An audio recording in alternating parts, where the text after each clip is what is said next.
Hello and welcome to another dev diary for Imperator Rome. Now, today we're not getting anything new. I think a lot of that is going to come tomorrow with the reveal stream. And of course I will be doing a video on that as well. But today we do have something different, which is quite nice. It's good to have something that, while isn't informative of something that's coming in the next patch, is something that maybe some people don't already know, which is good. So, let's just get into it. Hello and welcome to another dev diary for Imperator Rome. Most of us are hard at work finishing up the 1.2 Cicero update, fixing things around in the open beta, as well as our own internal testing. Others have now moved on to the future Livy update, which I cannot talk too much about right now.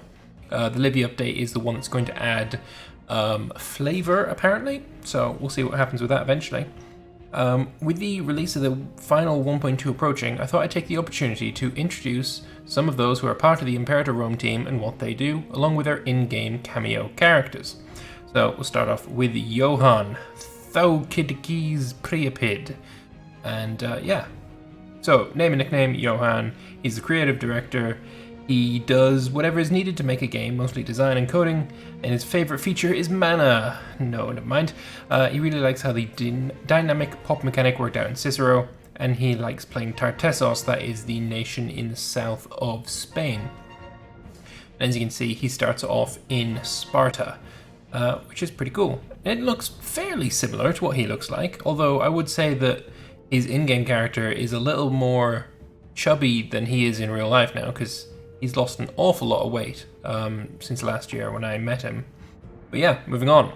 We now have Archeo. So, he is a content designer, skilled in being bald. Not here. Musicology and battering rams. We all love those battering ram events. I do, at least. I have a hand in miscellaneous parts of Imperator. I'm always happy to discuss balance, design, or accidental features on the forums. His favourite creation is the Olympics, and his least favourite creation is the Olympics. Nice. Next up, we have Anaximander Lomandros Chartographos in Naxos. So, it's Trintragula. He is a game designer, and his job is to come up with and document design as well as tweaking and adjusting the balance of the game. Been working on Imperator since the project started, but for a long time he also was the single content designer on EU4. Like many other Paradox employees, he was also a modder of these games before becoming a developer. Favorite thing has been the maps of Paradox games, and Imperator has one of the best maps so far. I would say, no need to be coy about it. It's not one of, it is the best map they have.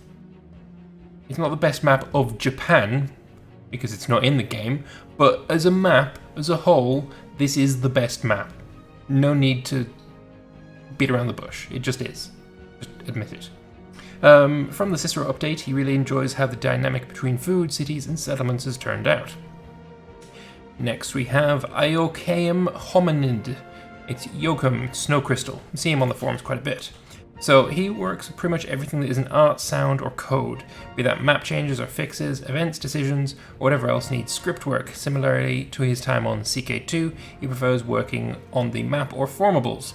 He's always loved starting with the smallest nations on the map, so I have a lot of playthroughs with Gadir, the Phoenician nations, etc. And secretly has a goal to give them all something special, so I'll have even more fun playing them. I quite like this. Somebody who is wanting to add more flavor to the smallest nations in the game, I'm totally on board with you on that one. Yes, please.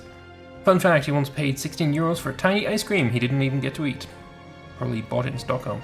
Very expensive city. Next we have Sebastianos Castigliani Catus. It's cats. So, he is an embedded QA on the project and has been along since the start. He tries to keep a good overview of the project, to do what he can do to have good releases reaching you all. Outside of games, he also tries to be out with the camera.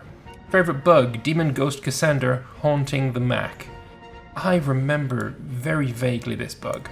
I remember being on the forums, but I don't remember exactly what it was. Yeah, I can't remember. Next up, we have Nilis Uterwaekos, which is Gorian, Gorbear. He is a tech lead.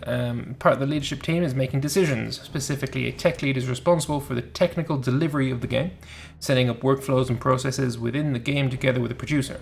Besides that, talk with design about what is feasible and what is not. Besides that, he does some programming, mainly working tasks that are not set features, bug fixes, optimizations, but sometimes a new feature. Favorite feature is army automation.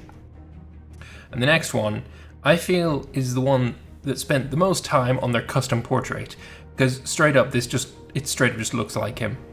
It's Egladil, for sure. So, name, Egladil. He is a programmer, joined Paradox in this project around 1.5 years ago. Before that, he worked as a software engineering consultant at Sweden's oldest consulting agency, doing all kinds of different things. Since he started, he's touched basically every part of the project's code, adding new features and fixing things that broke. In addition to programming, he also made the flag for Celticia. Outside of work, he does LARPing, playing colony management sims, and most importantly, pet his cats. Trivia was once a developer for OpenTTD. And next up, we have Wakewan Mu, which is Evan Wu, programmer. He's been a huge fan of Paradox since Crusader Kings, the first one, and recently joined the company. Currently proud to be part of the Imperator team, programming gameplay features and AI. Outside of games, he's looking to fly his drone or scuba dive into the sea. When he was a kid, he made a strategy game in school where other kids paid to play. That's pretty cool, actually. Now we have Timokratos Georgios, nicknamed Timor. He is a 2D/UI artist. What he does is, as long as it exists in the game, his job is to make it look as nice and appealing as it can in the time given to me. His favorite feature is the events, in particular the event images. These are a real joy to make and set the art style. And then his favorite nation is Yamato. Now we just need to get it on the map and travel into the future by a few hundred years. Yeah, I was going to say Yamato does not sound like a nation that is in Imperator. Next up, we have Joachim Karlberg. It's Karlberg. So he's the art lead. He's the person who's in charge of the visual parts of Imperator. With his background in 3D, he's been setting the visual style for the units of the world, as well as painting the world itself with his colleagues. I'm always keen to make Imperator look better and work to make the map and world feel more alive. He used to fight a bit of longsword Hema, historical European martial arts, before moving to Stockholm, and he's always been a history nut when it comes to armor and uniforms. And now we have, finally, Hordur. Horthur. I think that's a TH, isn't it? Horthur. Anyway, it's Ol the creator. He's a content designer. He's only recently started at Paradox, so he makes whatever they tell him to make. So far, he's mostly been doing historical flavor events, which works well for me as a historian. He does historical high medieval and Viking age reenactments in his spare time, hit and stab friends with blunt metal weapons, always aim for the crotch, that sort of thing. Very nice. And then they say here, the upcoming Cicero Q&A, which is on tomorrow, 1400 Swedish time, so it'll be 3 o'clock my time.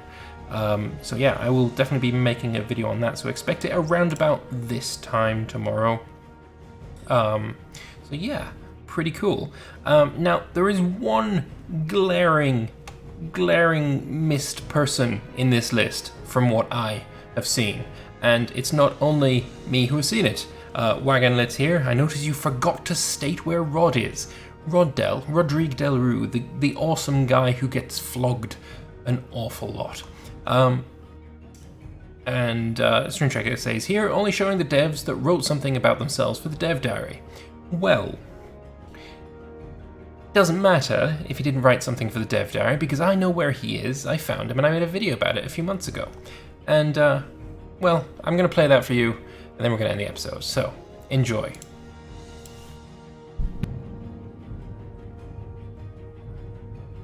This evening, we are... Oh. Huh?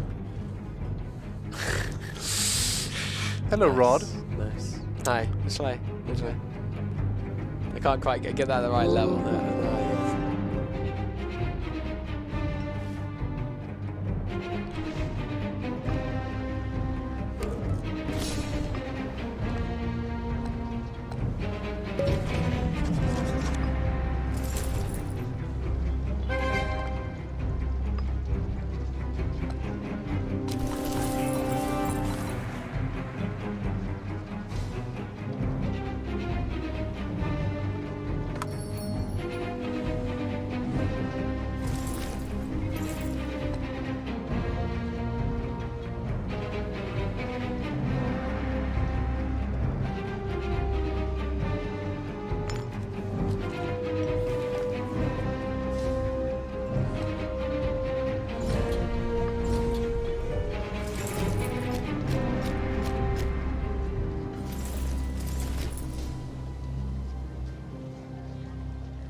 Don't you dare!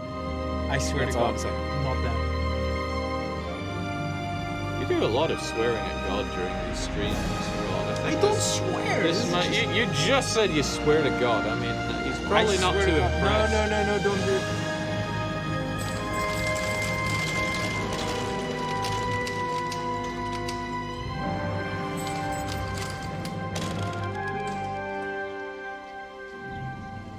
The pain is real, Jake. Don't look at the screen. I'm looking at all the screens here. We got loads of them here.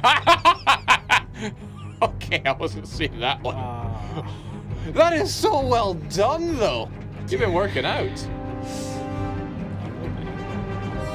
This is the literal string 'em up. How loyal is Rod after all those flogs? Every time we flog him, he becomes more loyal. Yes, it's the secret. That was good to watch that again.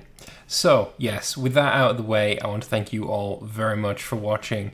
I will see you guys tomorrow for the Q&A stream. I might be around in chat, so if you see me in Paradox's Twitch chat, feel free to say hi. And yeah, I will see you guys tomorrow. Thanks for watching.